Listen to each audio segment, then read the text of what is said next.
পৃথিবীতে এই পাহাড় তৈরির কারণ হচ্ছে 7টা প্লেট, এগুলোরে 7 টেকটনিক প্লেট বলে।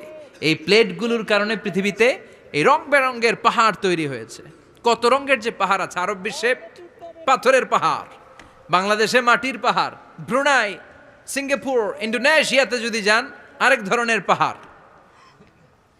চায়নার একটা শহর আছে গানজু সিটি, কি নাম? এই গানজু সিটিতে একটা পাহাড় আছে রেইনবো মাউন্টেন, ওখানে 7 রঙের পাহাড় পাওয়া যায় এক জায়গায়। সুবহানাল্লাহ কইবেন না? রেইনবো মানে কি? রংধনু। রংধনুর কয় রং? কথা কন। ছোটবেলা আমরা মুখস্থ রাখতাম বেনিয়া সহকলা, বেতে বেগুনি, নিতে নীল, আতে আসমানি, শতে সাদা, হতে হলুদ, কতে কালো, লাতে লাল। সুবহানাল্লাহ নাই? মনে রাখার কি অসাধারণ পদ্ধতি। তো এই রেইনবো মাউন্টেন, রংধনুর 7 রঙের পাহাড় এক জায়গায় পাওয়া যায়। এখানে